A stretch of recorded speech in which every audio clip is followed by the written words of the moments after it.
객관화가 이루어지지 않으면은 성경은 언제나 자기 주관으로 보게 돼 있는데, 그러니까 굉장히 중요한 개념이에요. 이게 자기 객관화, 자기 자신에 대한 객관화가 이루어져야지. 그래야 성경을 제대로 읽을 수 있어요. 객관적으로. 근데 성경을 제대로 읽어야 예수를 만날 수 있는 거죠. 근데 자기 객관화가 이루어지지 않고 자기 주관 안에서 성경을 읽게 되면은 이 성경에서 만나는 예수는 어떤 예수를 만나요? 자기하고 똑같은 예수를 만나요. 이게 아주 가장 무서운 거예요. 그러니까 무엇이 우상이냐면 신의 모습이 나랑 똑같은 게 우상인가요? 나랑 다른 게 우상인가요? 나랑 똑같은 게 그게 우상이에요. 우상이라는 게 별말이 아니라 우상의 본질은 바로 나 자신이에요. 근데 나하고 달라야 비로소 신이 되고 하나님이 되고 엘로힘이 되는 거죠. 그래서 광야에서 사람들이 송아지 우상을 만들잖아요. 금을 씌워서. 그러면 소의 형상이, 자, 소의 형상은 나랑 닮아 있나요? 아니 그 광야 백성들하고 닮아 있나요? 아니면 전혀 다른 존재일까요? 소는 광야 백성들의 바람과 소망과 어떤 그 모든 것이 투영이 돼서 만들어진 존재가 소란 말이에요. 그러니까 무엇이 투영되어 있는 거예요? 예, 바로 자기가 투영되어 있는 거예요. 그러면은 자기 객관화가 이루어진 상태로 만들어 놓은 건가요? 자기 주관적인 상태에서 만들어 놓은 건가요? 자기 소라는 건 자기 주관적인 것을 투영해서 만들었기 때문에 그래서 소는 우상이 될 수밖에 없는 거예요. 그런데 하나님은 결코 광야 백성들하고 같지가 않아요. 그래서 하나님과 광야 백성 사이에 광야 백성들이 자기 모습하고 너무 다르니까 끊임없이 하나님에 대해서 컴플레인을 합니다. 불만을 터뜨려요. 결코 같지 않으니까. 똑같으면 싸울 이유가 없고 바로 나 자신이니까. 다르니까 끊임없이 컴플레인하고 싸우는 거죠. 이 과정에서 중요한 게 그 대결 구도가 형성된다는 거예요. 대결 구도. 대결 구도는 같을 때는 나랑 똑같은 주관적일 때는 대결 구도가 형성이 안 돼요. 같으니까 그냥 섬기기만 해요. 우상하고 싸우는 놈 봤어요? 우상을 섬기기만 하지. 그런데 성경에 나오는 신하고는 싸워요. 나랑 너무 다르니까. 섬기질 않고 싸운다고요. 섬기기도 하고 싸우기도 하고 섬기기도 하고 싸우기도 한단 말이에요. 그게 바로 하나님 대 인간의 모습이에요. 광야에서 나왔던. 그러면 애굽의 상황을 생각해 보자고요. 애굽에서 바로는 자기 객관화가 이루어진 그런 사람들이 선택한 신일까요? 아니면 어떤 자기 주관에 의해서 선택한 신일까요? 예, 그래서 바로하고 백성하고 싸우는 장면 봤습니까? 안 나와요. 바로하고 백성은 안 싸워요. 성경이 다 지워졌네. 잠깐만요. 성경이 다 지워져서 성경을 열어야 되겠네요. 이게 성경이 이상하게 왜 갑자기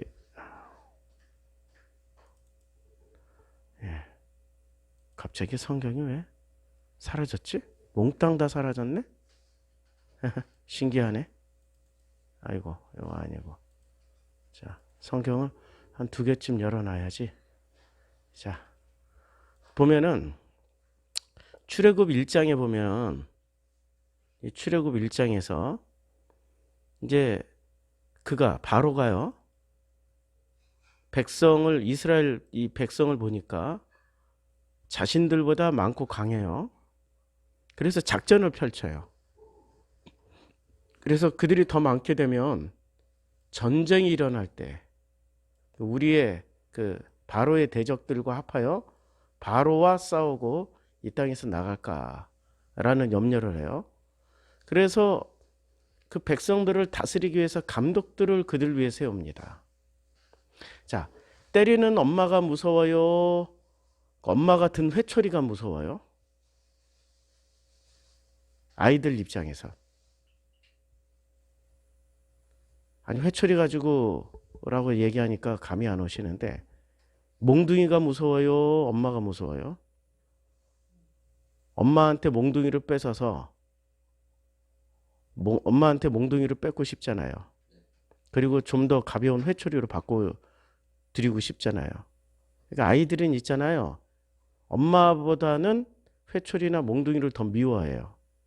그래서 아이들을 때릴 때는 손으로 때리지 말라고 그래요. 언제나 회초리나 다른 그 도구를 이용해서 때려야지 엄마가 직접 아이들한테 미움을 안 사요. 이거는 유명한 이 학습법인데, 교육법인데, 우리 학교에서 배우지 않아요? 교육학 배울 때? 예, 그래서 아이들은 어리면 어릴수록 엄마의 마음이나 엄마의 있는 본심을 읽기보다는 엄마가 들고 있는 걸 무서워합니다. 예. 그러니까 바로가 자기 대신에 감독을 세우는 거는, 그러면 감독을 미워해요? 바로를 미워해요? 백성들은? 감독을 미워하죠. 바로에게까지는 그 분석이 못 가요. 예, 바로가 좋다 나쁘다 그 영향 거기까지 안 가요. 그러니까 감독을 세워요. 그들에게 무거운 짐을 지워요. 그리고 괴롭게 하여요. 괴롭게 해요. 그리고 학대를 엄청나게 하는데 학대를 받을수록 이들은 오히려 행복해요. 더욱더 번성하여 퍼져나가요. 아니, 번성하고 퍼져나간다라는 거는 진짜 학대를 받으면 인구가 줄어요. 없어진다니까요. 그런데 이 학대를 사랑으로 해석하게 되면 더욱더 번성하면서 퍼지게 됩니다. 그리고 일을 엄하게 시켜요. 그리고 그들의 생활을 괴롭게 만들어요. 그런데도 이 사람들은 여기서 컴플레인을 합니까? 안 해요. 컴플레인 안 해요. 안 해요. 정말 컴플레인을 안 해요. 그리고 그의 자녀들까지 죽여요. 그래도 컴플레인을 안 해요. 왜냐하면 이 모델이기 때문에. 자기 객관화가 이루어진 백성이라면은 컴플레인을 하죠. 근데 바로는 자기들의 주관에 전부 다 투영돼서, 여기 투영되고 반영이 된 종합 선물 세트란 말이에요. 오히려 바로가 자신들에게 뭐라고 하면 할수록, 엄하게 하면 할수록, 괴롭게 하면 할수록 자기 자식들까지 죽이더라도 이게 바로 자기 자신의 투영된 모습이 바로였기 때문에 컴플레인을 안 해요. 그럼 그 애굽에서 빠져나오는 거는, 바로를 벗어나는 일은 가능, 불가능? 불가능에 가까워요. 불가능에 가까워요. 그래서 대형교회, 대형 상회에 엄청난 문제가 생기더라도 오히려 사람들이 안 나오고 더더욱 그쪽으로 가고 더더욱 회장님 옆에 있으려고 그래요.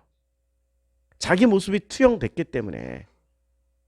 그런데 하나님은, 이 하나님은 자기 객관화를 만들어 주시는 분이고 자기 주관하고는 전혀 상관이 없기 때문에 이 신은 기본적으로 자기와 대립 구도가 형성이 돼요. 대결 구도. 바로하고는 주관적일 때는 바로 대립 구도가 형성이 안 돼요. 대결 구도가. 그런데 객관화가 이루어지면은, 객관화를 이루려고 하시는 거죠. 하나님은 광야에서 자기 객관성을 우리들에게 만들어 주시려고 하는데, 자기 객관화를 이루지 않으려고 하나님과 대립 구도로 나갑니다. 대결 구도로 이렇게 나가는 거죠. 이게 바로 광야에서 일어나는 일이에요. 그러니까 인간은 하나님과 싸우게 되어 있어요. 하나님을 만나면 반드시 싸우게 되어 있어요. 그래서 야곱이 하나님을 처음 만나는 자리에서 무슨 짓을 했습니까? 씨름했잖아요. 그 싸움이잖아요. 반드시 싸우게 되어 있어요. 야곱도 싸웠고, 그리고 그 모습을 통해서 광야 백성들, 지금 이 광야에 나온 사람들이 누구의 후손이에요? 아브라함의 후손이에요? 이삭의 후손이에요? 야곱의 후손이에요? 야곱의 후손이죠. 왜냐하면 자기 객관화가 안 돼 있고 자기 주관에 빠져 있던, 어디서? 이집트에서 자기 주관에서 빠져 있던 사람들에게 자기 객관화를 만들어 주시기 위해서 하나님이 어떻게 해요? 광야로 끄집어내서 끊임없이 너희는 이런 존재야, 너희는 이런 존재라고 자기 객관화를 시켜주신단 말이에요. 그런데 이것을 아멘하고 받아들이는 사람도 있지만, 그러나 불쑥불쑥 튀어나오죠. 그래서 하나님을 만나는 자리, 그 자리는 싸움의 자리, 대결 구도란 말이에요. 그러니까 광야, 야곱이 하나님을 처음 만났을 때, 처음으로 진심으로 만났을 때 그분 앞에 무릎을 꿇고 아멘 하면서 그분이 원하는 것 그대로 순종을 하지 않았어요. 싸움부터 시작했어요. 밤새 싸웠어요. 밤새 싸웠는데 결론은 누가 이겨요? 아니, 모양새는 야곱이 이겨요. 모양새는. 외형적으로는 야곱이 이기지만 내용물로는 야곱이 져요. 하나님이 이겨요. 환도표 부러뜨리고 네가 이겼다 했으니까, 명분은 야곱이 가져가고 내용물은, 실리는 하나님이 가져가요. 그럼 광야도 어떤 자리예요? 명분은 백성이 가져가고 실리는 하나님이 가져가요. 하나님 무슨 실리를 취하는 겁니까? 자기 주관에 빠져 있는 야곱의 후손들을 자기 객관화를 이루어요. 그럼 자기 객관화가 이루어진 백성들은 어떤 고백을 하게 돼 있어요? 내 뜻대로 마옵시고 아버지의 뜻대로 하시옵소서라는 고백을 하게 되는 거죠. 그럼 야곱이 하나님 최초로 만났을 때 왜 싸웠어요? 자기 뜻을 관철시키려고 싸운 거잖아요. 자기 뜻을. 그리고 출애굽기 1장으로 넘어오면은, 출애굽기 야곱과 함께 각각 자기 가족을 데리고 애굽에 이른 이스라엘 아들들은 이러하니라고, 그 야곱의 아들들의 이름이 나옵니다. 야곱의 허리에서 나온 사람이 모두 70이요. 요셉은 애굽에 있었습니다. 자, 여기서 요셉은 애굽에 있었고, 그리고 요셉과 그의 모든 형제와 그 시대의 사람은 다 죽었어요. 이스라엘 자손은 생육하고 불어나 번성하여 매우 강하여 온 땅에 가득하게 됐습니다. 요셉을 알지 못하는 새 왕이 일어나 애굽을 다스립니다. 이게 굉장히 중요한 구절이에요. 요셉을 알았더라면은 이러한 백성들이 학대를 당하지 않았겠죠. 그럼 요셉을 알지 못하는 새 왕과 요셉을 알았던 왕의 차이점은, 요셉을 알고 있었던 왕은 스스로 우상이 되질 못하는 거죠. 왜냐하면 요셉과 그의 백성들은 신을 믿고 있었으니까. 그런데 요셉을 알지 못하는 왕은 자신을 신의 자리에 놓는 거죠. 근데 신의 이름이 여호와나 엘로힘이 아니라 우상이 돼버리는 거예요. 자기를 섬기라는 거야. 자기를. 나를 숭배하라는 거야. 그런데 그 백성들이, 요셉을 알지 못하는 새 왕도 일어났고, 그 백성들조차도 이제는 요셉이 가르쳐준 것을 다 잊어버린 거예요. 주관에 빠진 거예요. 그래서 우리가 지금 이 시간에 인문학을 공부하고 과학을 공부하고 그런 여러 가지 학문들을 공부하면서 그것을 성경과 어떻게 연결을 시키냐, 딱 하나예요. 자기 객관화라는 것을 통하여서 성경을 읽자는 거야.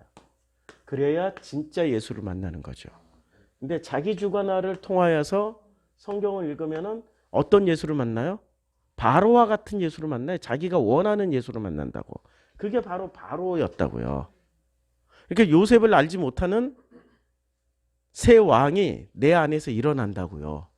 자기 객관화가 일어나야 성경을 읽을 때마다 광야에서의 하나님, 광야에서의 예수를 만나고, 자기 주관으로 성경을 읽으면 읽을수록 우리는 광야에서의 하나님, 광야에서의 예수를 만나는 게 아니라 안정된 생활 속에서의 이집트에서의 이 애굽에서의 바로를 만나요. 그러니까 무엇이 종교고 무엇이 복음이냐?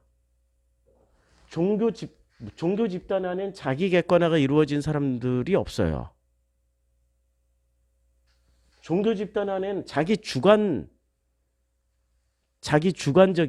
이게 그 주관에 가득 차 있는 사람들이 모여 있는 데가 종교 집단이에요. 그들은 아무리 신, 엘로힘, 여호와, 예수 이름 불러도 그건 신의 이름일 뿐이고 본질은 자기를 닮아 있는 우상이라는 거예요. 그는 아무리 십자가를 내걸고 아무리 예수 이름 부르고 아무리 기독교라는 이름을 붙이고 기독교 대한 뭐 예수교 대한 무슨 회 하더라도 그것은 하나님과 상관이 없는 집단이에요. 결코 하나님하고 상관이 없어요. 그건 자기 자신하고만 상관이 있는 거예요. 그래서 자기 자신들과 상관 있는 사람들이 그 이집트에서 빠져나오는 일이란 얼마나 어렵냐면 10가지 재앙을 당해야 되는 거예요. 10가지 재앙. 근데 이 10가지 재앙이라는 게 결코 만만한 수준이 아닙니다. 마지막은 자기들이 아끼고 있는 모든 첫째는 다 죽임 당해야 돼요. 그래야 비로소 여기가 좀 잘못됐나 보다. 나가야 되겠구나. 겨우 그 정도 생각하는 거예요. 겨우. 진짜는 어디서 배워요? 거기서 다 이루어지는 게 아니라 홍해 건너 광야에 나왔을 때 비로소 그때부터 자기 객관화가 시작되니까 그게 40년 걸려요. 근데 성경에는 40년이라는 숫자가 40이라는 숫자가 굉장히 많이 반복되는 거죠. 그걸 모세가 보여주잖아요. 애굽에서 40년, 미디안에서 40년, 광야에서 40년. 그 다음에 이스라엘 백성은 광야에서 40년. 예수는 40일 동안 금식하신 후 광야에서 시험을 받으셨고, 이 40이라는 숫자는 무엇을 의미할까요? 인생 전체라는 거예요. 전 인생. 이걸 상징하는 거죠. 자기 객관화가 이루어지는 시간은 완성의 때가 언제냐? 40년 만에 완성된다라는 게 아니라 전 인생에 걸쳐서 그 일이 이루어지는 거죠. 전 인생에 걸쳐서. 그러니까 우리는 조급해하지 말아야 돼요. 교회 다니자마자 이 복음을 듣자마자 언제 완성이 돼요? 언제 온전해져요? 언제 내가 하나님을 그렇게 목사님처럼 알 수 있게 돼요? 언제 목사님처럼 누릴 수 있게 돼요? 그 욕심이에요. 전 인생에 걸쳐. 저도 과정 중에 있지 우리 성도님들이 생각하는 만큼 완성되거나 온전한 사람은 아니에요. 과정 중에 있는 거예요. 똑같이 한 걸음 한 걸음 나갔는데 다만 한 걸음 앞서서 갈 뿐이야. 한 걸음 앞서서 가는 것 뿐이지 저는 하나님이 아니라고요. 저는 예수가 아니라고요. 근데 사람들은 특히 요 속에 우상, 이 회장님들을 찾는 사람들은 전부 다 하나님이거나 예수님을 찾아요. 회장님을 통해서. 그래서 그들의 무엇을 집중합니까? 그전에는 인격에 집중했어요. 야, 인격이 훌륭하면은 우리 훌륭한 목사님이야. 복음이 맞아. 저분이 복음을 가지고 있으니까 저런 인격이 나올 거야. 아니거든요. 예수도 그런 바리새나 사두개나 유대인들이 싫어하는 인격이었어요. 로마 사람들도 싫어해요. 인격 자체가 그렇게 멋진 인격이 아니에요. 그들의 주관이 원하는 인격이 아니란 말이에요. 그들의 주관이 원하는 인격은 바로가 멋진 인격을 가지고 있었죠. 바로가 나이스하고 훌륭하고. 이게 말을 바꾸면은 다 자기 백성을 사랑하는 거예요. 그래서 두렵건대 야, 백성을 두려워하는 정말 훌륭한 왕이네. 백성을 두려워하는 왕이 정말 훌륭한 왕이잖아요. 백성을 개, 돼지로 생각하면 안 되는 거잖아요. 그거 얼마나 훌륭해. 그렇죠? 야, 정말 백성이 땅에서 나가면 안 돼. 애굽에서. 노심초사 전전긍긍하는 훌륭한 왕이야. 예, 지켜주고 있는 거예요, 지금. 그러니까 살짝 관점만 바꾸면은 바로는 무지무지하게 훌륭한 왕이에요. 이게 실체라고요. 바로의 실체. 자, 감독들을 그들 위에 세워요.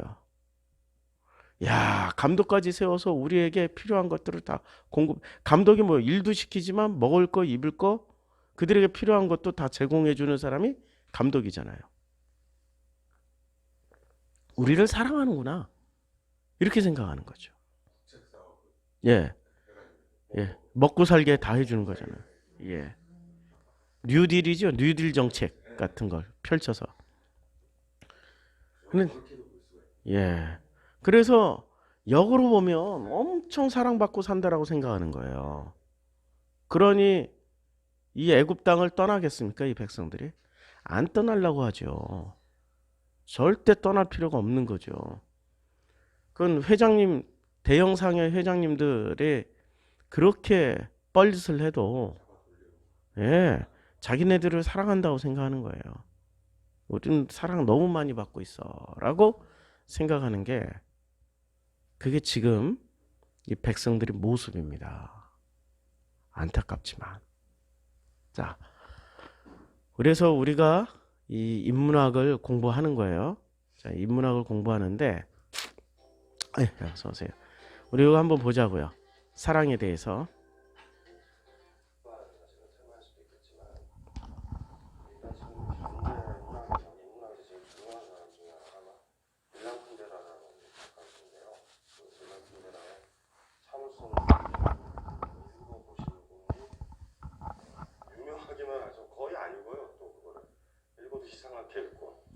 제목만 한번 기억을 좀 해봐야 되는데 참을 수 없는 존재의 가벼움이다 이런 거죠. 그러니까 우리가 우울하고 이렇게 길거리를 가거나 이렇게 자기 존재감이 무겁다라는 거는 어떤 거냐면요. 와 내가 살아있는 게 의미가 있구나라는 이런 어떤 이렇게 그런 거죠. 그러니까 이렇게 툭툭툭툭툭툭 걸을 수 있는 것들 무거움이라는 거는요. 그러니까 참을 수 없는 존재의 가벼움의 반대가 보면 어떤 무거움이잖아요. 좀 건너뛸게요. 그러니까 이게 삶의 존재, 왜 살아야 되냐면 자기 객관화가 이루어지면 살아요. 근데 자기 주관적인 오류에 빠지면은 둘 중에 하나야.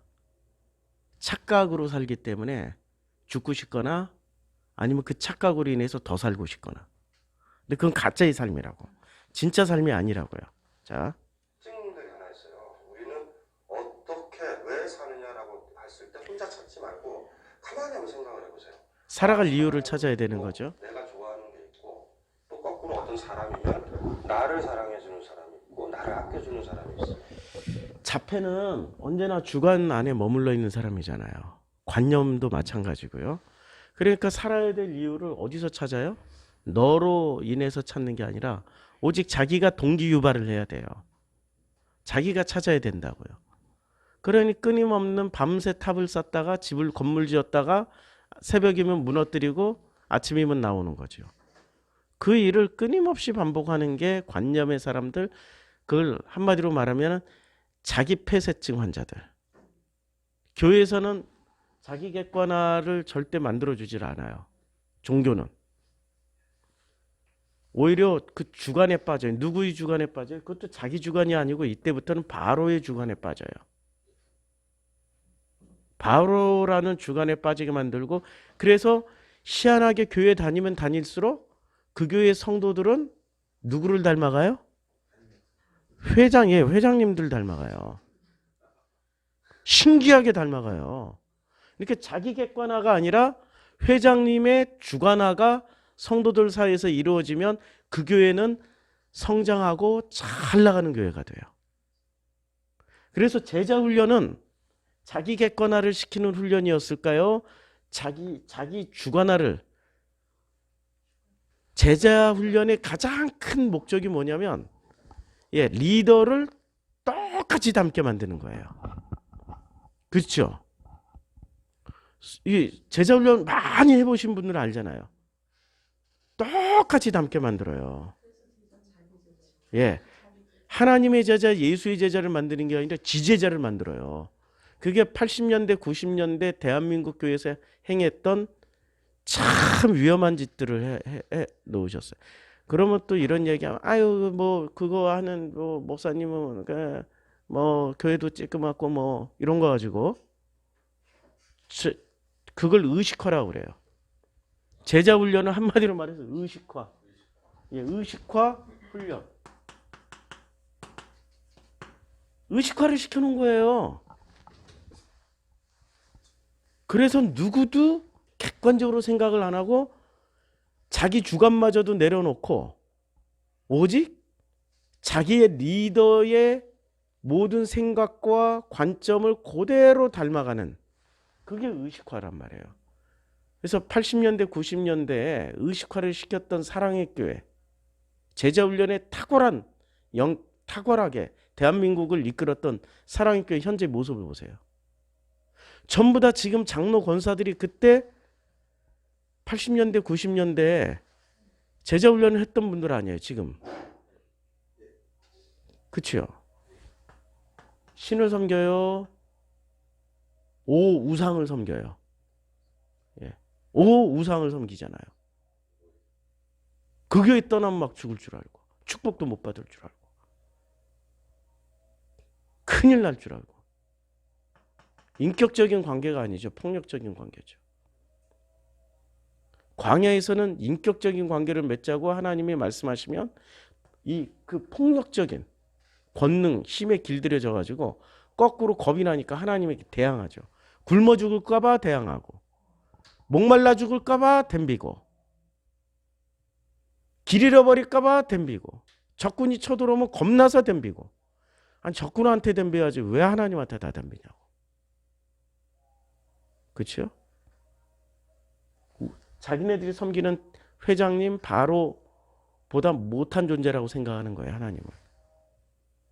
왜냐면 눈에 보이지 않는 하나님이니까. 근데 바로나 회장님 눈에 보이는 하나님이니까. 사람들이 우리 교회에 와서 자꾸 뭐를 보냐면 제 안에 있는 복음을 보지 않고 저희 인격을 봐요. 겉모습을 본다고요. 저 사람이 복음이 있으면 겉모습도 훌륭할 거야. 일단 안 훌륭해. 키가 작아. 훌륭하지가 않아. 그리고 말도 제가 고급지게 못해요. 산동네에서 컸고 이 폭력적인 그 분위기 속에서 컸기 때문에 제 말이 거침없이 나가요. 그러니까 고급진 언어를 못 써요. 고급진 언어들은 누가 잘 쓰냐면 모태신앙 2기, 3기 3대째 모태신앙부터는 진짜 고급진 언어를 써요. 절대 화도 안 내고 아 예, 아 그러지요, 네. 절대 자기 감정도 안 드러내고 예, 예. 아무리 기분 나빠도 다 이렇게 표정 안 드러내면서. 혹시 그런 자녀들이 주변에 있죠? 예. 그러니까 고급진 언어를 써요. 저는 그거 못 쓴다니까요. 그게 제 인격을 보시면 안 돼요. 인격이라는 게 누가 만들어 놓은 기준이에요? 인격이? 사회가 만들었어요? 하나님이 만들었어요? 이 사회가 만들어 놨잖아요. 그 마음 중심에 있는 것을 보라고요. 그러니까 하나님은 외모를 취하지 않고 중심을 보신다라고 하는 거는 얼굴 외모뿐만이 아니라 그 사람이 드러내는 인격으로 판단하는 게 아니라 그 속에 있는 중심을 보신다는 거예요. 그 속에 있는 중심이 뭐냐? 그게 바로 사랑이라는 거예요. 다닐 때 힘드신 분들은 어떤 분이냐면 직장에 딱 왔는데 아무도 나를 의식을 안 해. 먼저 죽고 나면 한 사람이 자, 굉장히 힘들어하죠. 그래서 이렇게 무게감이 예, 사랑. 이제 이 사랑이 뭐냐? 이걸 지금 설명하는 거예요. 가벼워져서 붕붕 뜨는 게 자, 아니라 사랑은 뭐냐면 사랑할 대상을 찾는 일과 삶의 의미를 부여하는 일은 같은 거예요. 이 사랑의 관계가 없다면 존재 이유가 없는 거죠. 근데 우리의 존재 이유는 사랑하는 관계가 있을 때. 아무에게도 사랑받지 못하고 사랑할 사람도 없어. 그러면 살 이유가 없잖아요. 남자가 비로소 사람이 될 때 언제 사람이 되는 줄 아세요? 결혼해서 애 낳고 가정을 꾸리고 그 가정에 책임을 다할 때. 비로소 남자가 사람이 돼요. 남자 혼자 놔두면은 불규칙하게 살아요. 먹고 싶을 때 먹고 자고 싶을 때 자고 마시고 싶을 때 이빠이 마셔버리고 나가기 싫으면 안 나가버리고 그까이 거 뭐 주로 남자는 자기 혼자 살면은 망가지는 일밖에 안 돼요. 근데 남자가 결혼을 해서 자녀를 낳게 되면 먹여 살려야 되는 책임감, 그 책임감이 결국엔 사랑이잖아요. 그 사랑 때문에 나가기 싫어도 출근을 하고 그놈 새끼 만나기 싫어도 만나서 바이어와 만나서 이 업무를 봐야 되고. 우리 자녀들이 오해하는 것 중에 하나가 아버지가 직장 얘기를 그렇게 해요. 집에 와서. 그러면 자녀들은 야, 우리 아버지는 정말 행복한 직장을 다니나 보구나. 야, 우리 아버지가 그랬어요. 그러니까 지나고 나서 보니까 내가 참 굉장히 어렸어요. 아버지 되게 미워했거든요. 근데 우리 아버지가 직장에 대해서 안 좋은 소리 한마디도 안 하셨어요. 그때 우리 아버지는 청소하셨거든. 문체부, 아니, 그때 문화체육부인가? 아니, 문화관광부. 옛날이니까. 그 공무원 별정직 청소부로 들어갔다가 나중에 일반직이 되셨어요. 근데 청소부로 들어갔다가 일반직이 되셨는데 그 청소부 시절 얼마나 괴로웠겠어요. 이분이 그래도 신문기자 출신이라고. 이분이 대학 물도 먹었다고. 그 공무원 중에는 그 시절 공무원 중에는 대학 물도 고등학교 졸업자들도 많았어요. 그분들한테 한마디씩 듣고 뭐 그냥 말은 정기사라고 얘기를 해주지만 실제 내용물은 이 청소부 그런데 한마디도 싫은 소리 안 하고 직장이 얼마나 좋은 직장인지 뭐 이러면서. 제가 아버지한테 직장 얘기에 대해 부정적인 얘기는 들어본 적이 없어요. 왜 그랬을까? 난 그때 너무나도 어리고 순진했기 때문에 진짜 야, 아버지가 다니는 그 직장은 무지하게 좋은 직장인가 보다 라고 생각을 했었는데 이제 깨닫는 거죠. 그 모든 힘든 것을 때려치고 싶고 그만 나가고 싶고 정말 뭐 자존심 상하고 그런 것들을 한마디도 얘기 안 하고 긍정적으로 우리들한테 얘기해 줄 때 비로소 일반인 남자 저희 아버지가 사람이 된 거예요. 왜? 책임감이라는 걸 다하기 위해서. 그게 사랑이잖아요. 그러니까 사랑하는 관계 속에서 만들어지는 거죠. 그렇죠? 그러면 사랑은 도대체 왜 이렇게 만들어 갈까요? 사람을. 살아가는지 이유들을 찾죠. 자, 이쪽 사랑한다는 건 뭐냐면 대상을 알려고 하는 거예요. 그 관계가 사랑하는 관계가 형성되면 더 알고 싶어지고 더 알고 싶어지고 더 알고 싶어지잖아요. 복음에 대해서 더 알고 싶고 하나님에 대해서 더 알고 싶고 예수에 대해서 더 알고 싶다는 말은 진짜 사랑한다는 얘기예요. 그렇죠? 사랑하면 알고 싶어지고 미워하면은 피하고 싶은 거예요. 사랑하니까 정말 만나고 싶은 거죠. 더 알고 싶기 위해서 사랑할 때는 누군가를 알고 싶을 때 내가 누군가를 더 알고 싶어. 그럼 내가 사랑하고 있구나. 내가 사랑받고 있을 때는 누군가가 나를 자꾸 알려고 할 때. 사랑은 알고 싶고 누군가 나를 알려고 할 때. 이게 사랑이다라는 거예요. 자, 누구와 함께 있게 된다면 그리고 기쁘다면 그게 사랑하는 거예요. 알아가는 기쁨이잖아요. 자, 그래서 이 알아가는 기쁨은 이건 내려놓고 자, 자기 객관화가 이루어진 사람은 누구를 알고 싶어 해요? 신을 알고 싶어 한다고요. 근데 자기 주관에 빠져 있는 사람은 신을 알고 싶어 해요? 아니면 신이 가르쳐 주는 대로만 해요? 알고 싶지가 않아. 믿습니다 하고만 따라가만 가. 사랑하는 관계가 아니거든요. 그치요? 그러면 하나님은 사랑이라고 그랬단 말이에요. 사랑이라고 말할 때는 사랑이라는 감정이 아니고요. 관계라고요. 관계. 사랑은 관계 속에서 사랑이 이루어지는 거지 감정이 사랑의 전부는 아니라고요. 맞죠? 그럼 그 관계 속에서 가장 중요한 게 뭐냐면 정말로 사랑하면 더 알고 싶고 더 알고 싶고 더 알고 싶어져요. 제가 승질을 내요. 사랑하는 사람에게. 그러면 저 새끼는 승질 내니까 날 사랑하지 않나 보다. 이렇게 생각하면 굉장히 어린 사람이에요. 감정으로 생각하잖아. 근데 왜 화를 내지? 왜 승질 내지? 더 알고 싶어지는 거야. 그럼 진짜 사랑하는 거예요. 근데 우리는 사랑의 성경을 통해서 예수를 통해서 사랑을 제대로 배워야 되는데 회장님을 통해서 사랑을 배웠어요. 회장님은 사랑을 뭐로 가르쳐줘? 믿습니다로만 가르쳐줘. 사랑한다고 믿습니다 하고 믿습니다만 했으니까 뭐로만 피드백을 주고받아야 돼요? 감정으로만. 나를 행복하게 해주는 감정을 줄 때는 사랑하는구나.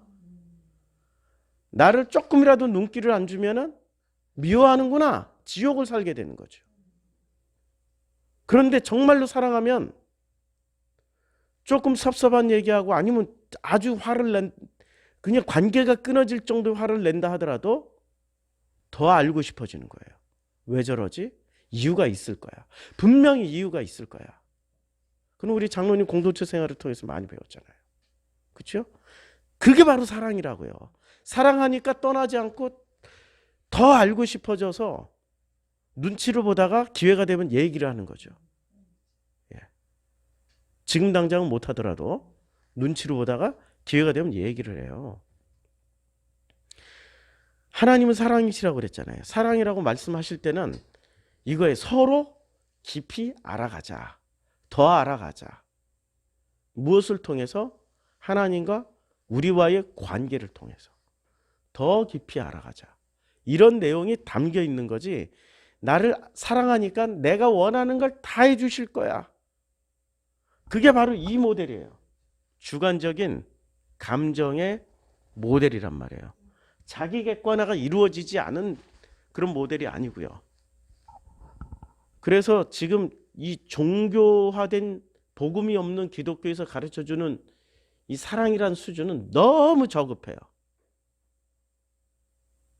깊이가 없어요. 조금이라도 다투거나 조금이라도 마음 상하면 사랑하지 않나 보다. 바로 그렇게 오해를 해버려요. 광야에서 40년 동안 하나님과 백성은 대결 구도로 가졌어요. 하나님이 엄청나게 진노한 때가 많았단 말이에요. 엄청나게 진노해서 심지어는 이 하나님께서 백성들을 다 죽이려고 그래요. 백성들을 다 죽이려고 하고 13장, 14장에 보면은 민수기 14장에 온 회중이 소리 높여 밤새 통곡을 해요. 우리 원망을 해요. 차라리 애굽 땅이나 광야에서 죽었으면 좋았을 것을. 그럼 막 하나님 원망하고 싸워요. 근데 하나님 뭐라고 그래요? 하나님이 그 백성에게 뭐라고 그러냐면 온 회중이 그를 돌로 쳐 죽이려고 그래요. 모세와 아론을. 그때 여호와께서 회막에 나타나셔가지고 뭐라 이 백성이 어느 때까지 나를 멸시하겠냐. 이게 사랑하는 관계야. 하나님의 사랑은 멸시당하는 거예요. 그래서 하나님이 화를 내요. 전염병으로 그들을 쳐서 멸하고 그들보다 크고 강한 나라를 이루겠다고. 하나님 화를 낸다니까요. 싸워요 지금. 이게 어떻게 사랑하는 거냐고 종교인들은 되물어요. 근데 이 과정에서 뭐가 이루어져요? 뭐가 이루어지냐면은 싸움의 과정에서는 항상 타협이 이루어져요. 타협이. 그래서 이제 주께서 이 백성을 하나같이 죽이시면 주의 명성을 들은 여러 나라가 말하기를 여호와께서 이 백성에게 주기로 맹세한 땅 인도할 능력이 없었으므로 광야에서 죽였다리라. 얼마나 대단한 도전이에요. 하나님이 능력 없어서 저 광야 백성들 다 죽였다라고 오해를 한다고 타협이 들어가잖아요. 그러니까 하나님이 여호와는 노하기를 더디하시고 인자가 많아 계속 타협이 들어가요. 그랬더니 여호와께서 뭐라고 해요? 내 말대로 사하노라. 타협이 들어가잖아요. 싸움은 타협이 있기 때문에 서로를 더 깊이 알 수 있는 거예요. 근데 싸우지 않고 어떻게 알아요? 싸우지 않고 어떻게 하냐고. 그치요? 광화문에서도 서초동에서도 똑같은 사람들이, 대한민국 백성들이 촛불을 들었어요. 싸움하는 것이 부정적으로 해석되어진 사람들이 있고, 저는 그것이 긍정적으로 해석되어져요. 싸움을 통해서 타협이 이루어지면 되는 거예요. 그럼 더 서로를 깊이 알아갈 수 있게 되는 계기가 되는 거죠. 근데 싸움을 통해서 죽기 살기, 타협이 안 이루어지고 반드시 저놈은 적이니까 죽여야 돼. 마키아벨리즘이 나와요. 그럴 때는 그거는 신앙심이 없는 거예요. 복음이 없는 거예요. 복음 대신에 마키아벨리즘이 들어가 있는 거죠. 근데 서초동에서 촛불 들었던 사람들이 반드시 너는 끝까지 죽어야 돼라고 해요? 아니면 광화문에 있는 사람들이 끝까지 죽어야 돼? 넌 반드시 좌좀, 용공, 빨갱이는 반드시 죽어야 돼라고 외치고 있습니까? 기독교인들이 거꾸로 그렇게 외쳐요. 신앙심이 없는 거예요. 하나님도 모르고 타협이라는 가치를 모르고 있는 거예요. 온 우주는 싸우면서 성장하는 거 아시죠? 내 몸도 내 몸 안에도 지금 보이지 않는 엄청난 싸움이 있잖아요. 있잖아요. 내 생각도 엄청나게 싸우잖아요. 내가 나하고도 엄청나게 싸우잖아요. 싸움이 나쁘다라고 하나님 말씀하세요? 그 싸움이 좋다라고 말씀하시는 거예요. 그걸 통해서 나를 더 알게 되고, 나를 알게 되는 자기 객관화가 나를 알아가는 게 자기 객관화가 이루어지는 만큼 하나님을 제대로 알게 되잖아요. 성경을 자기 객관화가 된 상태에서 읽게 되잖아요. 그래서 예수를 만나는 거잖아요. 온 우주는 싸움의 구조로 되어 있어요. 싸움을 부정적으로 가르치고, 특히 모태신앙들, 기독교인들, 종교화된 사람들, 싸움 자체가 나쁜 거야. 목소리 크게 내고 하면 나쁜 거야. 승질내고 그러면 나쁜 거야. 그 다음 얘기는 듣고 싶지도 않아. 그렇게 배워먹은 기독교인들의 그 모든 허점들이 지금 드러나고 있는 거죠. 아니에요. 하나님과 백성은 싸움으로 인해서 2세대로 건너간 거예요. 맞죠? 그래서 가나안 땅 들어갈 수 있었던 거죠. 안 싸우고 어떻게 안 싸우고 문 닫아주세요. 안 싸우고 어떻게 그게 가능해져요? 그건 불가능해요. 싸우는 과정에서 내 것 내려지고 하나님도 백성들을 더 치긴히 여기는 거죠. 더 치긴히 여기는 거예요. 그래서 여호와께서 이르시되 내가 내 말대로 사하노라. 이게 있는 거죠. 싸우지 않고 어떻게 용서받아요? 그러니까 우리는 복음을 전부 다 자기 주관으로 해석을 하고 성경을 자기 주관으로 보니까 우리 주관 안에 뭐가 들어가 있어요? 유교 마인드가 들어가 있다고요. 불교도 들어가 있고. 유교는 뭐예요? 성인군자 만드는 거잖아요. 불교는 해탈한 인간을 만들잖아요. 궁극적인 목적이 해탈한 인간, 성인군자. 그리고 해탈한 성인군자는 누가 싸움을 걸어도 싸움 받지 않고 누가 유혹해도 유혹을 받지 않은 그런 사람이 돼요. 그래서 조선시대에 대표적인 성인군자로 꼽는 사람이 누구예요? 서경덕. 누군지 아세요? 황진이가 유혹을 했어요. 서경덕은 성인군자이기 때문에 안 넘어간다고. 여자의 유혹에 절대 안 넘어간다고. 황진이가 유혹을 해봤죠. 비 내리는 날 잠자리 옷을 입고 몸에 착 달라붙는, 비에 젖으면 쫙 몸에 달라붙는 옷을 입고 서경덕 앞에서 살랑살랑 걸어가. 그렇게 했더니 그 불교의 유명한 고승은 넘어갔어. 그런데 서경덕은 안 넘어갔어. 그래서 조선 시대 최고의 성인군자 서경덕이 돼버렸어요. 이름도 경덕이잖아. 얼마나 덕스러워. 얼마나 성인군자 이름 같아. 이게 지금 한국 교회 회장님들이 가르쳐주는 예수의 모델이라고요. 그래야 모든 걸 수용하고 모든 걸 아멘해야 회장님들이 부정부패 뭐 온갖 짓을 저질러도 화 안 내고 싸우지 않고 아멘 하실 거니까. 아니거든요. 광야에서는 죽도록 싸웠거든요. 그게 하나님이 우리에게 성경을 통해서 보여주신 우리와 하나님과의 관계입니다. 우리와 바로와의 관계는 싸우질 않았어요. 근데 광야에 나온 백성은 하나님과 죽도록 싸웠어요. 죽도록 싸운 싸움의 결과는 언제나 타협이 이루어져요. 그 타협을 계속하다 보면 어떤 결과까지 가게 되느냐? 그 결과를 누가 보여주면 예수가 겟세마네 동산에서 보여주세요. 내 뜻대로 마옵시고 아버지 뜻대로 하시옵소서라는 결론을 보여줘요. 그게 타협의 결론입니다. 이제 그 신명기 전 공부 여기서 마치고